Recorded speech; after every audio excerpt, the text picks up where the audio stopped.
Happy Sunday, beauties. Happy birthday to me. Your girl's getting old. It's the Sunday before my birthday, 47 on 27. That's right, 73 is the year to be. Anyway, it's not about me. I am cooking some dishes that I like that I've never cooked myself. But since I can't go to the restaurants due to COVID-19, your girl gonna try to cook these simple dishes, okay? Nothing like, from scratch. We're not using mixers and none of that today. It's gonna be quick and simple, but I guarantee it's gonna be good because I can cook. I just never cooked these dishes before. So come along with me on this journey. If you like it, make sure you subscribe, like, and share with someone else. And enjoy my Sunday dinner with me. Thank you. See y'all after the food is done.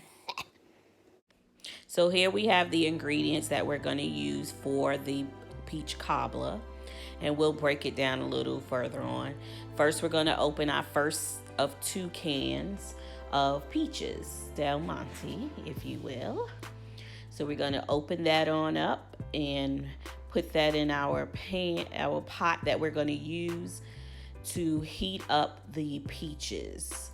So just go ahead and open that up, pour that right on in. Very simple. We're going to add a cup of sugar to the first can, and then we're going to add our brown sugar, half a cup of brown sugar. Do it to your tasting, but that's what I use, and be sure to break up the clumps so that is not clumped in. You're getting all of the sugar that you're using. And I'm using ground cinnamon. You should use nutmeg, but the stores were sold out, so we're going to work with what we have. And you want to mix up that first can so that the flavors are on all of the peaches. So go ahead and mix that up, get everything all in there. And then you add in the second can and repeat the steps. So use the other half of the sugar, half a cup of sugar, the half a cup of brown sugar, same ingredients for the second can. Break it up as needed. And then, of course, you want to add the ground cinnamon. And you go ahead and you mix that up, and you can just smell the flavors. It looks as good as it smells. When I tell you it will have the aromas flowing in your kitchen, it smells really good. It looks ready to eat now. But we're not done. So now we have our Pyrex pan. Be sure to spray that with Pam, and you want to get all parts of the pan. You don't want your crust to stick. So be careful. As you can see, I sprayed a little out of the pan, but be sure to get all the edges and the base of the pan, just a little. And then I have the Pillsbury pie crust. 2 come in the box. You will need 2, and you'll see shortly why. At least for this size Pyrex, you will. So you'll just take the first pie crust and kind of cover 1/2 of the Pyrex pan. Like I said, the pan is pretty long, and that's why we're going to use 2 or both pie crusts. So just go ahead and smooth it out. I am not a professional, guys, so I know I probably could have did that a little better, but be sweet to me. Be sweet to me. It's my birthday after all. So I'll take the second pie crust and be careful unrolling it, because as you can see, I did rip it some, and you want it to look nice and taste nice as well. So just take your time and smooth it out. Make sure it fills the second half of the pan. Stretch it as needed. I probably should have stretched it first and just put it in there.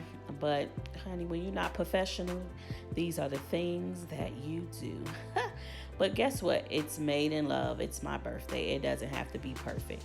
So now I'm pouring in the peaches that I heated up. I just heated it up till it began to boil. And then just took a second box. So I did use 2 boxes because I'm gonna need 4 pie crusts. So the same thing, you put one on each side of the pan to cover the peaches. So we all know the crust is the best part now of the pie. So we're gonna put that on the other half, and then the final crust we're gonna take out the packet and put on the other side of the pan, the top of the pan. So it's pretty simple, nothing to make. You just unroll it, and just put it on there. It doesn't look pretty now, but it will taste pretty. So just stretch it out, cover up everything, and just make sure, like that, just cover up everything. Be gentle, because once it's in there, it starts softening up. Once it's over, I don't know if it's the steam from the peaches. So I caught myself trying to do a little design. I think I saw someone do that on pie before.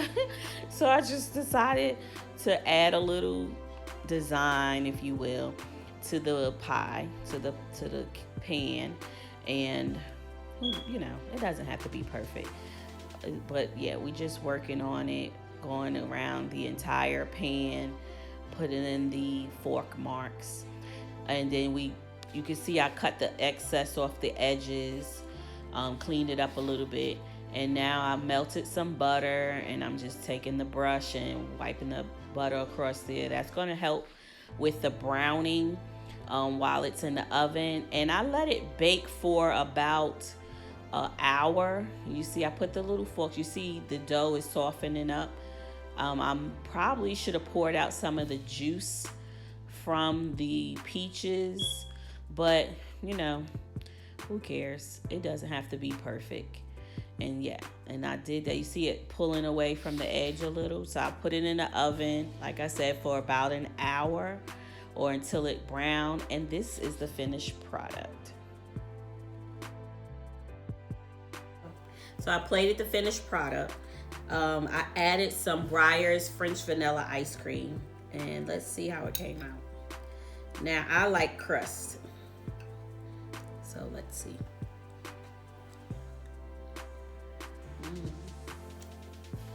It came out pretty good. Add some ice cream.